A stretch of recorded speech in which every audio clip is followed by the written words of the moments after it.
ne cherche pas à manger dans différentes tables.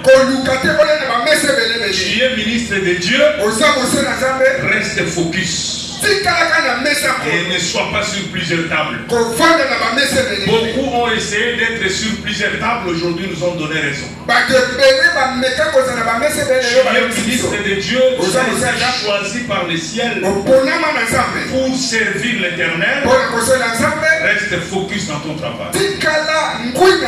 Tu réussiras. Mais quand tu cherches à naviguer entre plusieurs tables, ça va te compliquer.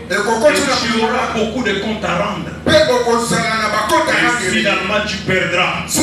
Parce qu'une personne qui poursuit plusieurs chemins à la fois finit toujours par échouer. Mais celui qui reste focus, il a une vision. Il voit quelque chose devant lui. Il est comme Joseph qui à l'âge de 17 ans a reçu la révélation que Dieu le verra. Il a tenu à cette élévation. Dans sa tête, il avait une vision. Il voyait l'élévation. Et il a continué à croire à ça. Même devant la femme de Potiphar, Joseph n'a pas changé de direction. Il est resté focus. La femme de Potiphar a exhibé son corps devant Joseph. Les yeux de Joseph n'ont pas vu le corps de cette femme.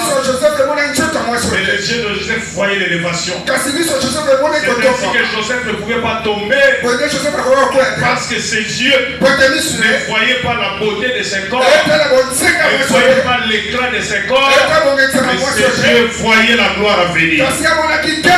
Bien-aimés ministres de Dieu, soyons focus, travaillons en fonction de la gloire qui nous attend.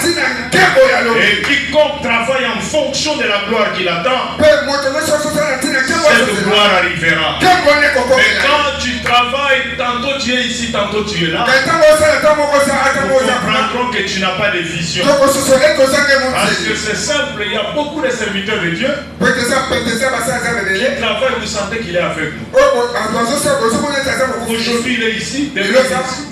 Aujourd'hui vous avez ce projet, demain il change, vous avez autre chose. Nous comprenons que beaucoup de gens ne sont pas focus. Que Dieu nous aide. On doit nous présenter devant notre époux et non pas devant plusieurs époux. Est-ce que nous pouvons dire Amen? Est-ce que nous pouvons applaudir très fort? Ainsi que le projet, le Seigneur Jésus-Christ étant le véritable époux, l'a présenté en Matthieu chapitre 16, verset 18.